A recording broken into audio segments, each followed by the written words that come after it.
Om Om Swastiastu. Swastiastu.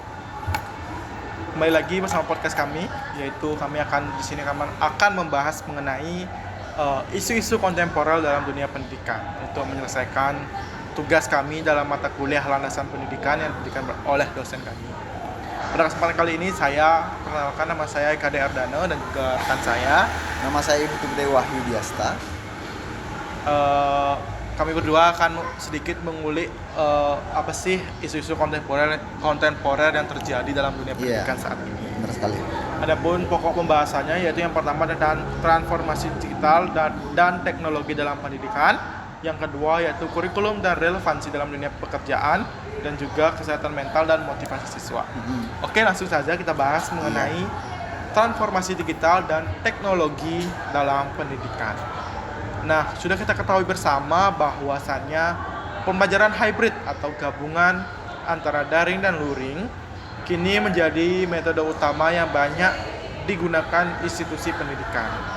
Dan juga penggunaan Learning Management System atau LMS banyak digunakan untuk sekolah-sekolah dalam mempermudah siswa untuk mengumpulkan tugas ataupun mengisi data dapodik siswa.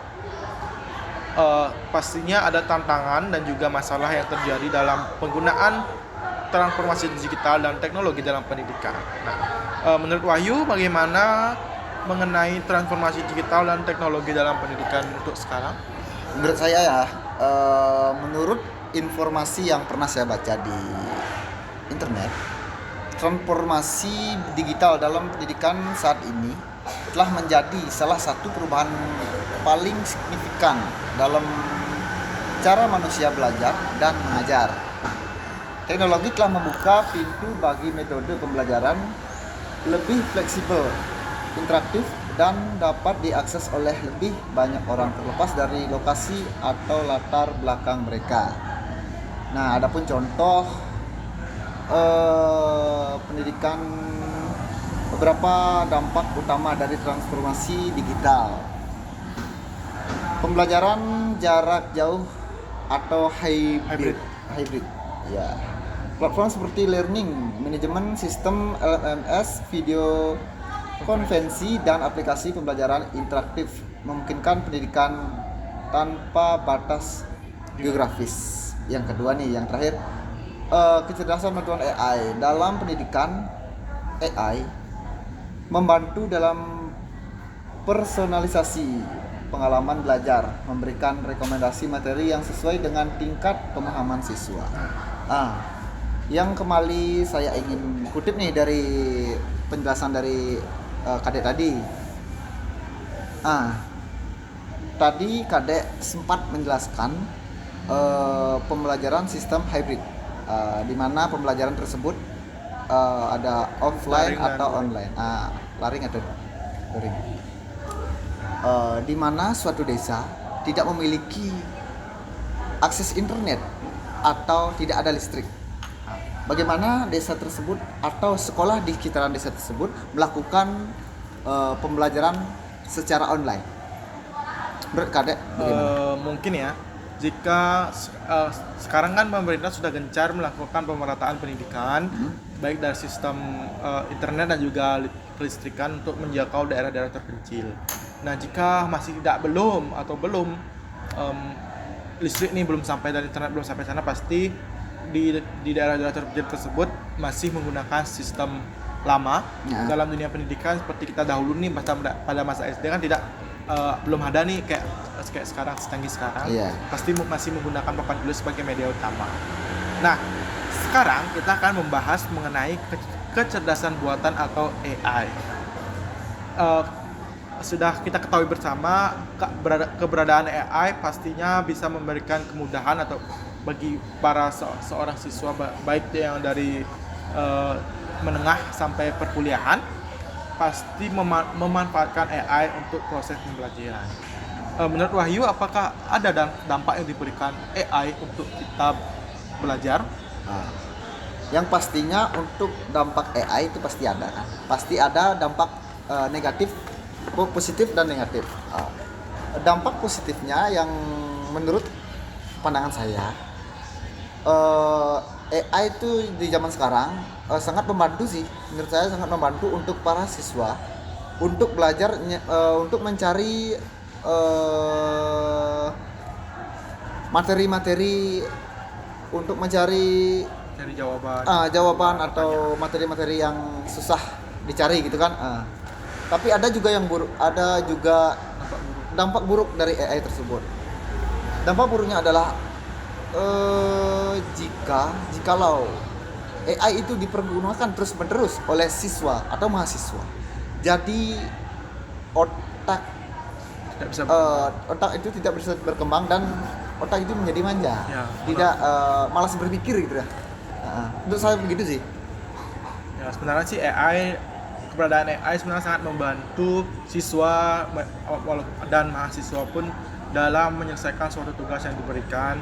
Tapi kita juga harus bijak dalam penggunaan AI Iya, benar. agar kita tidak jadi kebiasaan menggunakan AI, apalagi kita menyelesaikan suatu tugas kuliah. Pastinya kita akan menggunakan AI sebagai alat bantu. Iya. Tapi Alangkah baiknya berpikir dulu, berpikir terlebih dahulu. mahasiswa lebih canggih, tapi dosen juga lebih canggih. Iya. Dosen pasti akan tahu, ya kan Pak, bagaimana kita kalau menggunakan AI. Iya. Nah, seperti itu sih. Nah, tadi kita sudah membahas mengenai transformasi digital dan teknologi dalam pendidikan, baik dari dampak dan juga apa yang terjadi sekarang. Iya. Yang kedua, kita akan bahas tentang kurikulum dan relevansi dengan dunia kerja. Sudah pemirsa ketahui bahwasannya kurikulum 2025 ini dalam dunia pendidikan adalah masih menggunakan kurikulum Merdeka yang berbasis Project P5, Project Profil Pelajar Pancasila, yang berbasis Project Based Learning atau PBL, dengan penguatan pendidikan karakter serta integrasi sekolah, teknologi dan keterampilan menurut siswa. Nah, kurikulum Merdeka saat ini pastinya ada dampak negatif dan juga dampak positif yang diberikan, dan juga efektif dan tidak efektifnya perjalanan perjalanan dari kurikulum saat ini. Iya. Pastinya banyak menimbulkan pro dan kontra dalam penerapan kurikulum saat ini. Menurut Wahyu, bagaimana jalannya atau efektifnya penggunaan kurikulum Merdeka pada saat ini untuk terutama bagi siswa SD, SMP, dan SMA? Baik, menurut saya sih yang pernah saya baca dan juga yang pernah saya alami ya, kurikulum Merdeka saat ini masih menjadi topik diskusi di dunia pendidikan Indonesia kan. Sangat menarik nih. Beberapa pakar pendidikan berpendapat bahwa kurikulum Merdeka memberikan kebebasan lebih bagi sekolah dan guru dalam menentukan metode pembelajaran yang sesuai dengan kebutuhan siswa. Namun, ada namunnya nih. Ya, namun ada juga kritik bahwa kurikulum ini masih menghadapi tantangan dalam implementasi, terutama terkait kesiapan tenaga pendidik dan infrastruktur pendidikan. Selain itu, ada wacana bahwa kurikulum Merdeka mungkin akan mengalami perubahan atau bahkan digantikan. Nah, kok bisa diganti nih? Dengan pendekatan pembelajaran yang lebih mendalam seperti model deep learning. Itu sih yang pendapat saya yang pernah saya baca. Kalau kita yang lihat realitas sekarang nih, yang kita kan sudah merasakan sih kurikulum Merdeka itu. Menurut saya sih kurikulum Merdeka sebenarnya sudah memberikan kebebasan bagi siswa untuk mencari ilmu ataupun buku bisa dari internet, dan juga adanya proyek-proyek yang berbasis kearifan lokal. Sehingga siswa dituntut tidak hanya bisa dalam kelas, tapi juga bisa di non akademik. Misalnya kita adanya proyek tarian daerah nih, kita pastinya akan mempelajari dulu apa sih tarian daerah mana, apa fungsinya dan tujuannya apa. Pas itu kita akan juga mempraktekkan atau memproyekkan, mencoba bagaimana sih tarian daerah tersebut. Pasti kita akan berlatih. Nah, betul sekali. Di sana akan menjadikan keseimbangan antara kelas dan juga di luar kelas, menjadi seimbang antara praktek dan teori, sejalan. Sehingga itu sih dampak positif dari sebenarnya dari penggunaan adanya kurikulum merdeka. Nah, adapun dampak negatif yang saya pikirkan nih dalam pelaksanaan proyek-proyek ini banyak yang mengeluarkan uang. Penggunaan uang banyak sekali kita misalnya dalam penyelesaian proyek-proyek ini, sehingga sebenarnya hal-hal ini dapat kita minimalisir dengan mengurangi pengeluaran yang tidak efektif dalam penggunaan proyek-proyek ini. Nah, sedikit pertanyaan nih, untuk sekarang kan menggunakan kurikulum merdeka tuh, bagaimana sih efektif kurikulum sekarang bagi mahasiswa dari SD sampai SMA? Menurut Kadek sih bagaimana sih kurikulum sekarang? Bukan mahasiswa, siswa. Siswa. Sorry. Ya. Siswa. Sebenarnya efektif sih, seperti yang saya bilang tadi, kita menjadikan balance antara teori dan praktek, jadinya balance, sehingga siswa tidak hanya tahu teori aja tapi tidak bisa mempraktekkan, tapi ada juga yang bisa mempraktekkan tapi tidak tahu teorinya, sehingga adanya kurikulum merdeka saat ini kemungkinan bisa menyeimbangkan kedua tersebut. Iya. Sehingga kemungkinan itulah efektifnya adanya kurikulum merdeka dan menjadikan sebuah gambaran kita untuk kurikulum merdeka. Jadi membuat siswa lebih kreatif gitu ya? Kreatif dan inovatif. Tidak hanya siswa tapi juga kita sebagai calon pendidik akan merasakan bagaimana sih kita akan menjadi seorang inovatif dalam dunia pendidikan. Betul sekali. Sekarang kita lanjut membahas mengenai masalah yang fenomenal atau isu kontemporer untuk dalam dunia pendidikan, yaitu mengenai kesehatan mental dan motivasi yang terakhir siswa. nih, materi yang terakhir. Kita ketahui bahwa meningkatnya tuntutan akademik dan perkembangan kurikulum dan teknologi membawa risiko stres yang lebih tinggi bagi siswa dan guru, sehingga kita perlu perhatian khusus dalam kesehatan mental baik dari siswa dan seorang pengajar. Nah, kesehatan mental adalah salah satu kesehatan utama di dalam diri kita. Nah, kita tahu nih sekarang banyak terjadi kasus bullying dan tekanan akademik yang terjadi kepada siswa. Nah, menurut Wahyu nih, gimana sih cara kita sebagai pendidik untuk mengatasi sedikit tindakan-tindakan bullying yang terjadi di sekolah? Menurut saya sih kita sebagai calon pendidik harus bisa mengarahkan para siswa untuk tidak membeda-bedakan siswa satu dengan siswa yang lain. Anggapan kita gini, kita berteman dengan teman yang lainnya, jangan dibeda-bedakan. Dalam ruang lingkup sekolah itu, ayo kita rangkul semua. Kita saudara, seperti itu. Dan kita sebagai calon pendidik juga harus bisa tidak membedakan siswa maupun itu ras siswa yang berbeda atau warna kulit yang berbeda atau siswa bagaimanapun. Kita harus bisa mempersatukan siswa tersebut. Kita gitu juga sih. Harus bisa gini ya, tidak memberikan banyak ataupun kita bisa memberikan efek jera pada pelaku bullying yang terjadi pada saat itu. Sehingga itu adalah salah satu dari langkah kita untuk stop bullying dan juga dapat mengurangi penyakit stres yang ada dalam diri seorang siswa dan juga kesehatan mentalnya itu semakin terjaga. Iya, belum lagi ada tugas kan, belum lagi dibully gitu kan.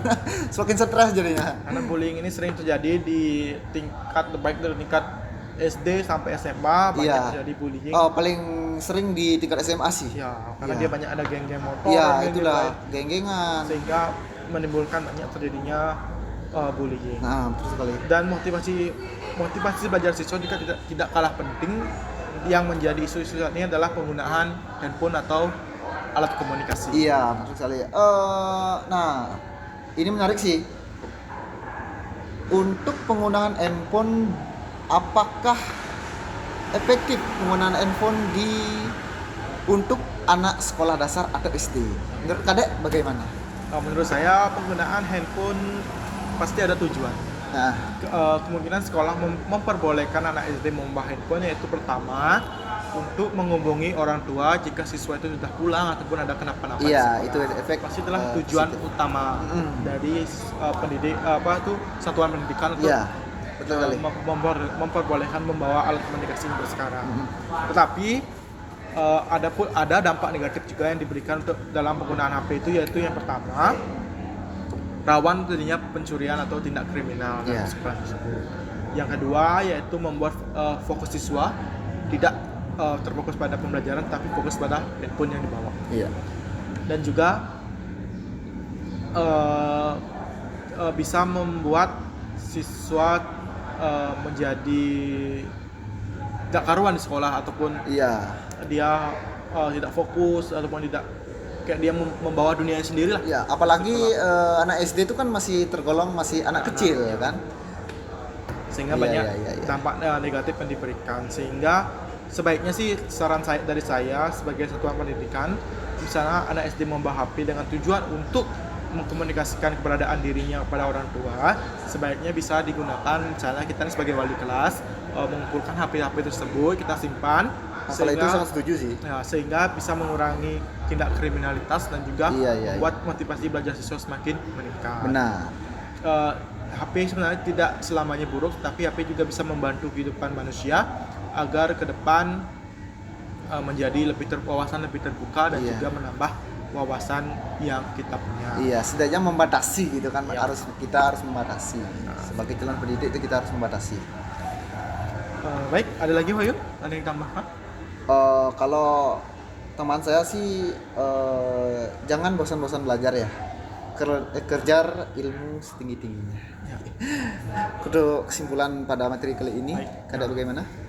Baik, isu kontemporer dalam pendidikan ini kita dapat ketahui mengenai transformasi digital dan teknologi dalam pendidikan dapat memengaruhi kurikulum dan relevansi dengan dunia kerja, dan juga kesehatan mental dan motivasi siswa menjadi bahan utama kita untuk mempertimbangkan suatu pendidikan yang lebih efektif. Iya, Sehingga benar sekali. tantangan kita sebagai calon pendidik adalah memberikan pembelajaran yang inovatif dan kreatif sehingga dapat meningkatkan motivasi belajar siswa. Baik, untuk Wahyu, adakah motivasi yang diberikan untuk siswa-siswa?